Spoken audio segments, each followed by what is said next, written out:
Welcome to Connecting with Karen Nance. I'm excited to have my special guest, Joy Nakrin from Atlanta News First. Welcome, Joy. To be with you. Thank you for being here. We're here to talk about your uh, many hats that you wear. You're a news anchor, you are an attorney, you have a rescue farm, and I can't wait to, and a chef on top of that. So I don't know about in this. January, happy New Year. And we're talking about today, is it, help me with this, Vegan January? January, right? Yeah, January. Yeah. Well, and we can talk about anything you want to talk about. Well, I'd love to talk about that and your love of animals and what made you become vegan. I'm working, and I we talked about this before. I'm struggling, and this is my year to become a vegan full time. And so the support from somebody who's been doing it for a while would be very helpful to me. So I essentially, Humphrey. By the way, before I lose one of my animals, Humphrey, come here. Humphrey, come on. Before I lose one, sorry, it's always busy on the farm, but I was actually I became pescatarian in my 20s, and I stopped eating all almost all meat except for fish, and that was after I spent almost 4 years living in Asia, and I think I spent a lot of time at Buddhist temples. Which often have the vegetarian restaurants, right? And people who are strict Buddhists typically are plant-based because they don't want to kill. And so for me, I mean, I was already pescatarian from my 20s when I sort of already at that point made this connection that well, if I'm a compassionate person, I don't like suffering. I don't want to cause suffering. I don't want to support killing. I don't really need to kill to have a good life. And I guess from there in my, it was only later on, and I'm 43 now. I'm happy to share. In my mid 30s, that I became influenced by some other colleagues when I was working in Boston who kind of informed me. Well, they had gone vegan, and they kind of let me know about sort of the animal agriculture industry as it relates to other animal products like eggs and dairy and so forth. And I was still eating fish and occasionally honestly some poultry here and there, like for Thanksgiving, turkey, things like that. And I had in Boston, I found that there were many vegans or people who were plant-based for various reasons. One of my colleagues had gone plant-based because he was, a former athlete, and he was concerned about his health, but he was also really, I would consider a social justice warrior. Even though he was a reporter, his kind of passion in terms of journalism surrounded social justice issues, and he shared with me several documentaries that really pulled back the cover on what happens in the animal industry, not just the animals, but how it affects particularly communities of color. Because what I learned is that the workforce of people who are slaughtering animals, doing the work that none of us really wants to do, are by and large immigrants and by and large people of color. So there's that. It really has the highest rate of workplace injury of any profession, career, work, whatever you want to call it, or one of the highest. Certainly, it's debate. I should say that's up for debate, but among the highest, absolutely, and almost by design, critics would say. The workers are undocumented, so that if someone severs a limb, it goes unreported. I mean, that's what many critics argue. I learned that, and I was aware. I grew up in rural North Carolina, and parts that were impoverished. That's where we would pass essentially factory farms. in North Carolina, the number of pigs outnumbers the human population, and they're raised for meat in these CAFOs, concentrated animal. I forget what the CAFO. I forget the acronym, but concentrate. I think it's concentrated animal farming operation. I believe it's what it stands for. But essentially, these massive operations that have animals packed into very small areas, pigs essentially lined up in cages so small where they can't turn around. It's like a parking lot just for density. And then the waste, goes into lagoons, which are often unlined. And I learned of numerous lawsuits in North Carolina by residents who, suffered from cancer, asthma, various other diseases, which they linked to the animal waste, the dead animals in lagoons that were unlined. And these CAFOs are predominantly in communities of color, Native communities and communities of color. So what I started to learn from my colleague Malcolm, who shared with me numerous documentaries, was that I had many other reasons beyond animal welfare. There were many other reasons that I should consider going fully vegan, going from a pescatarian and transition to fully vegan, and essentially just boycotting this factory farming. And boycott sounds like a strong word, but the thing is that it's easy to once you kind of are aware of the options, it's easy to choose something else. And I say that considering the economics, because I often hear the argument, well, I can't afford to be vegan. Vegan food's expensive. Rice and beans are about the most inexpensive food that you can get. And beans are, they've got, protein and fiber and carbohydrates and everything like that. And what I also learned in my research is that there's an incredible amount of food that we are giving to animals to farm rather than giving to humans who are starving. And so that was another moral issue for me. Some really staggering statistics, on an acre of land, 50,000 pounds of tomatoes, potatoes, or other crops can be grown, or just 250 pounds of beef because of the land it requires to feed, to feed animals. And they're really an intermediary for the protein and the sustenance, essentially. And, I think it's something like, I read that it was something like 70% of the grain grown in developing countries is used to feed animals for people to consume in the West, in the developed world.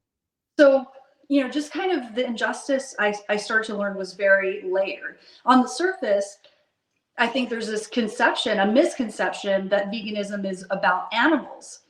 And on some level, absolutely, it's true, but it really affects individuals, predominantly people in the developing world, predominantly people of color, predominantly immigrants, all along the way, whether they're workers, whether they're people who happen to live near factory farms, whether they are people who are essentially being deprived of food that could go to them, but instead is going to, pigs and cows and chickens that, Americans and other people in the West want to eat. So, and not everyone's going to agree with me on that, but, for me, it made it very, very clear, that, look, I have a great life.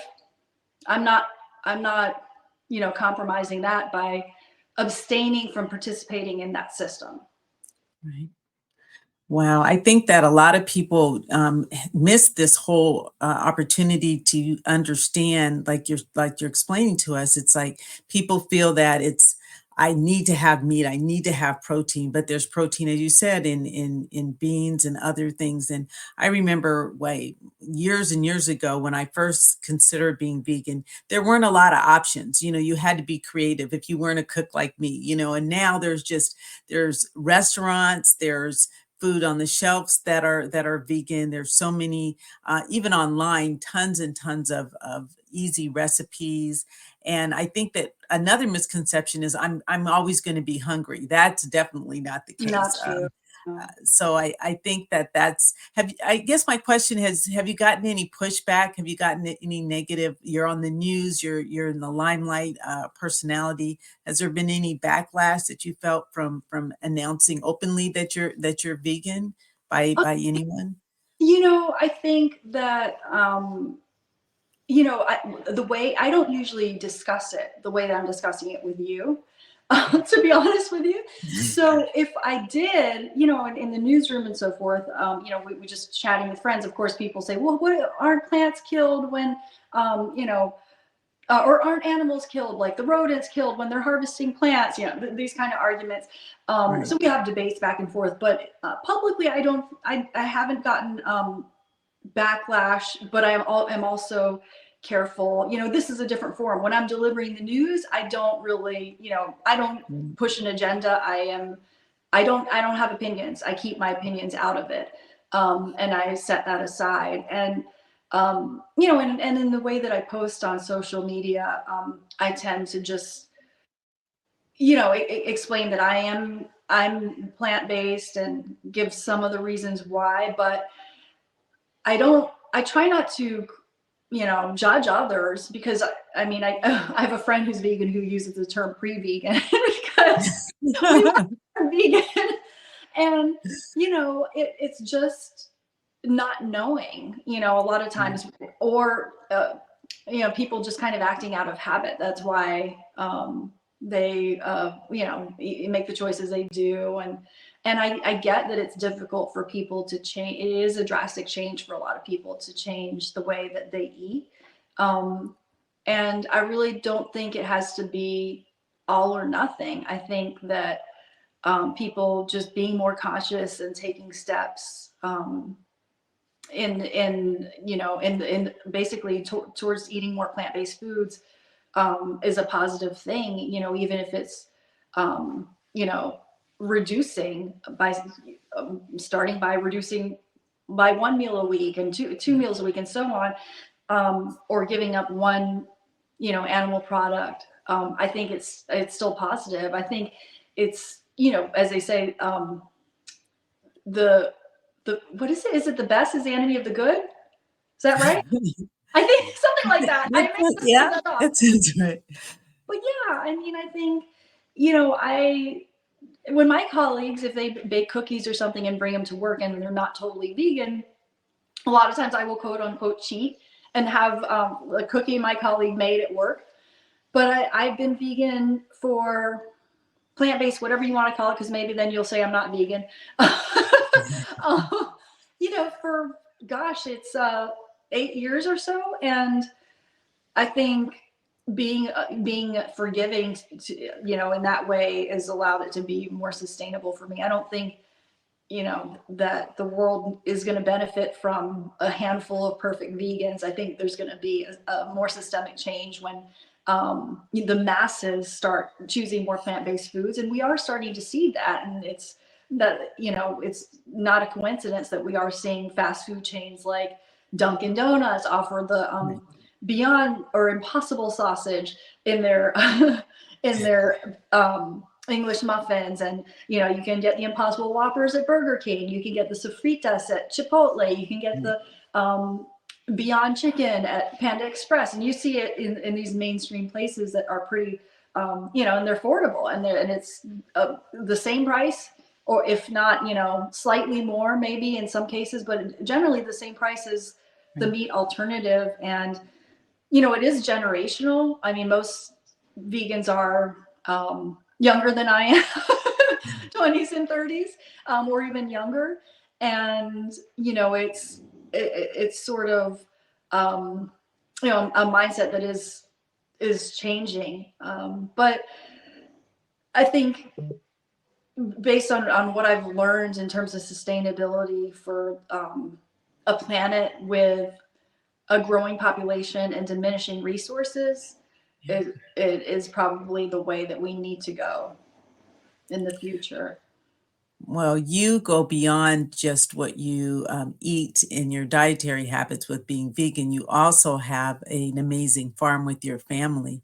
So what I'd like to do is come back after the break and have you tell us about your rescue farm. That's going to be amazing. So we'll be right back, everyone. Too out of shape, but people at Joyous Acres saw potential. Right now, there are horses, dogs, cats, a pig. So I have met a lot of animals today, but I think my favorite, the standout, is Humphrey. He even gives kisses. All the animals here at Joyous Acres are treated like members of the family. Sit. Shake hands. Shake hands. Okay, I'm turn. serious. The pig sleeps in the house. The property is maintained by Atlanta News First anchor Joy Lim Nakrin and her family. It opened in 2021. It's a rescue farm, a dream come true for Joy's mother. He was so emaciated, you could see all his bones. He needed me that time. Now I need him. This is a space where animals come to heal, but it's also a place where animals get to create spaces of healing for other people. One step at a time. I got you. A group of seniors from Village Park Milton come to visit. The whole atmosphere is wonderful. How could it be more beautiful? Many of them will have forgotten the trip by the time they get back to the center. It still matters, though, because over time, some of these seniors will remember this place. You remember? You got your wheelchair. They will find value in animals others saw as disposable. Every morning I come into the barn and I tell each horse, good morning, hello. Here at Joyous Acres, there are no rejects. There are second chances. There are success stories. We love them. They return the love. Now we're sharing it with the other seniors. Sawyer Bussey, Atlanta News First. Wow, how amazing. It brings tears to my eyes, to be very honest. How moving. So can you tell us some, I mean, it's a dream come true for you and your family, and thank you for just all the great work you do. Tell me about some more about the farm. It was amazing watching that video. Oh, thank you so much, Karen. So sweet. Well, my mother, it really was my mom's dream in particular. It was her dream, and to have this rescue farm. My mom is a retired OBGYN who grew up in the Philippines, and she did rural medical service to villages that didn't have paved roads on horseback. Wow. And so that's how she basically became an equestrian and fell in love with horses. And she, and you saw my aunt and my father in the video as well. They all, and with some other extended families, settled in rural North Carolina, which is where they raised me. And we had horses and so forth, which was my mom's passion again. But, time passed. We all ended up moving to Boston and so forth and selling the farm. And my mom always said someday when she retires, she was going to go back and she was going to do it again, but she was going to rescue. And we all had this shared passion for rescue and, a love of animals. So about 3 years ago now, it's been almost 3 years ago, myself, my 74-year-old widow aunt, my 72-year-old parents, basically packed up 3 households and moved to North Georgia, north of Atlanta, and bought a farm. And we started just adopting and rescuing. And it kind of grew and grew. And then my aunt, part of the reason my aunt was really, because she was a little bit on the fence. She loved animals, but not she didn't know about horses so much. She was, like I said, a widow, and she had, I think it was the right time for her to kind of make a change in her life and have a change of scenery and move out of the house where, and the neighborhood where she, where her husband had lived and had, she was now in mourning and kind of start afresh. And for her, she always describes how being part of the farm and taking care of the animals really kind of switched on a light for her and pulled her out of a deep depression and gave her new purpose, because she had to take care of other beings who needed her.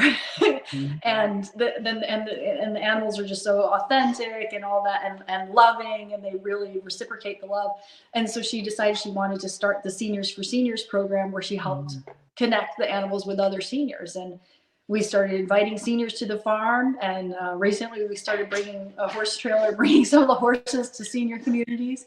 So yeah, I mean, I think it's been great for, you know, for my elders and the community and the animals. And it's also, you know, just like, I think eating plant-based, you know, I think we talk about the blue zones in the world where people have, you know, live their higher longevity rates. People live to be older.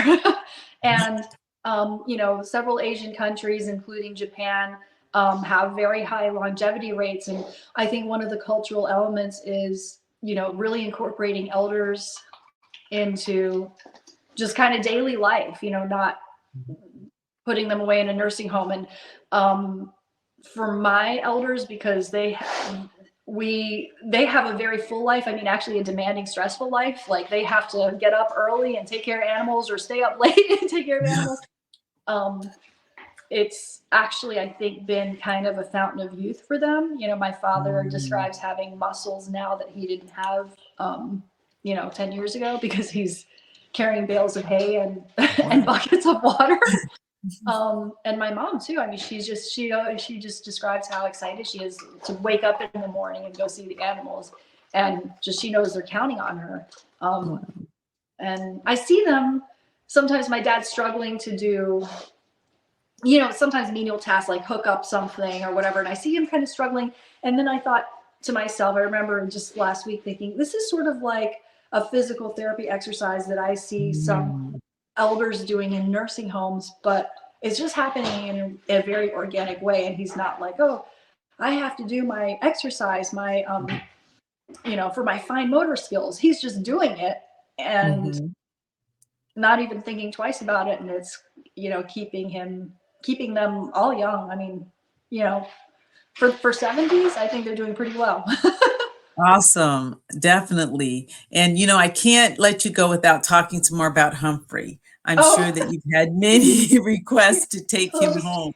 If you have any hose in the background, let me see if I can back out. Humphrey, can you come over here? Or I may have to reset this a little bit. I'm going to have to reset the shot so I can show Humphrey. Humphrey, show everybody yourself. Huh? Now sit down. Sit your butt down. Sit your butt all the way down. Come on, sit your butt all the way. And you're going to shake hands. You're very good, very good, very good. All right. Yeah. Turn around. Turn around. Very good, very good, very good. Kiss, kiss, kiss. Very good, very good, very good. And this is his sister, Gertrude. And, you know, I do want to acknowledge something in the background.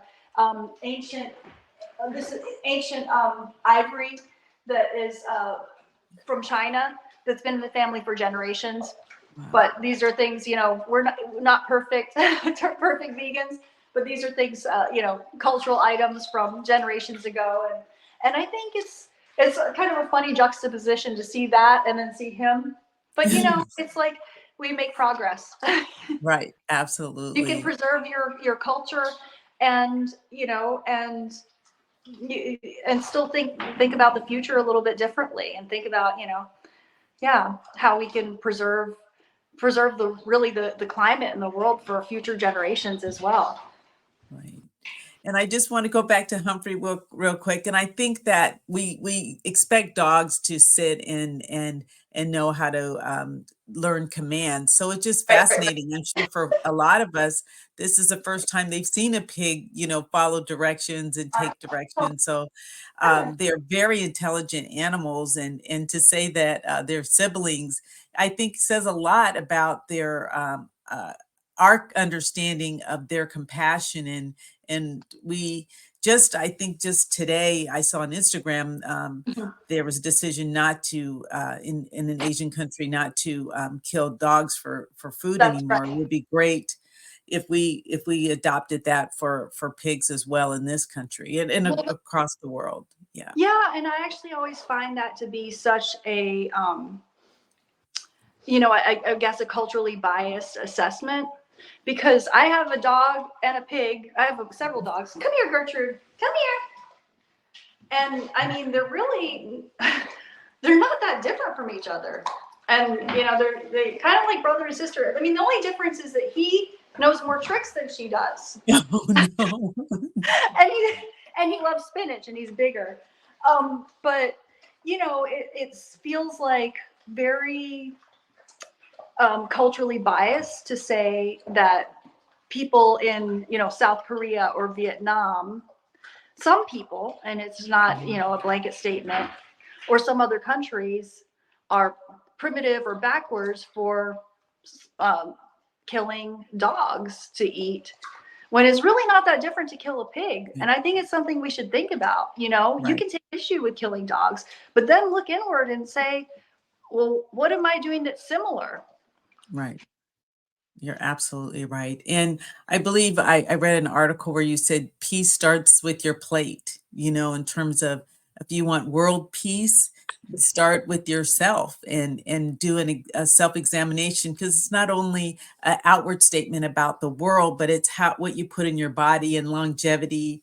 And so there's a win-win. I don't see any downside whatsoever in having a plant-based diet. It may be difficult at first. So I would ask, do you have any suggestions on someone who's watching this, say, I want to give it a try? What would you suggest that they start with? Something easy for them to ease into it. Oh, you know, I had a friend, probably inspired by Humphrey, who told me this week, I stopped eating bacon. I said, congratulations. I think that's a great start. That's Humphrey's number one request, is to stop eating bacon. But, you know, but I do think, you know, just starting, look at him nuzzling, but starting with something that is attainable, I think is good. And, you know, I mean, don't feel like you have to be perfect, and maybe just start experimenting. I think looking at other options, maybe start substituting here and there. I know when I was going from pescatarian to vegan, I had to experiment with a lot of different cheeses, vegan cheeses, because there are some bad ones, but I discovered the ones that I like. And, you know, I don't want to plug anyone, but I like Miyoko's. By the way, Japanese American has a vegan creamery. But, you know, there's several other good brands, Chow Cheese, Kite Hill. I like those. BioLife, those are good vegan cheeses. But I mean, you know, like with the bacon, Karen, I've never been a fan of bacon since my 20s. You shared with me some ideas for mushroom-based bacon. It was good. It's an acquired taste. So you might want to say, maybe I really don't need bacon, but I did try a coconut bacon and it was delicious. It had the right seasoning. So I think you're absolutely right. You have to try different things, like with any other food, right? I like this, or I can season it this way. And there's like all kinds of different alternatives on the market. And I would just encourage people, and the internet is full of ideas, tons of ideas on what to do. And I just am so excited to take this new journey for 2024 and beyond, and stick to it. And you're a mentor and an example. And I'm so excited that I met Humphrey. So whenever I think about some meat, I'm going to think about Humphrey and say, no, that's not my way. I'm not going to do that. So I appreciate you and look forward to checking back in on the farm. I have to make it out there that way. I'd love to come and see your farm. And thank you so much for taking the time. And do you have any closing words for those of us who are just getting into this? And you've set a wonderful example. I love the video. I just want to say that. Oh, that's so sweet of you. Thank you so much. It's well, I think sometimes because I have been plant-based for a long time, I kind of forget what the obstacles are. So with you saying, well, I'm going to think of Humphrey, you know, and I think that's a great piece of advice, is that remembering this is now I'm at the point where it's so automatic, and I'm like, this is a dead animal. You know, we're so disconnected from where our food is coming from in our society, that I think, you know, I think just, you know, I guess we're not making the connection, and remembering like, wow, this is a dead animal, and this had to happen, and that had to happen, and that had to happen for this to get on my plate. Right, exactly. Yeah. But yeah. Well, I'm so appreciative of you and Humphrey. I don't even know the dog's name because I'm just so into Humphrey. What's her name? Gertrude. Thank you for bringing us your family. And the video was amazing. And I want to check back with you in a few months to see how things are going. Thank you so much. I would love that. Thank you so much, Karen. Okay. Take care, everyone. Try vegan. Bye-bye. Thank you.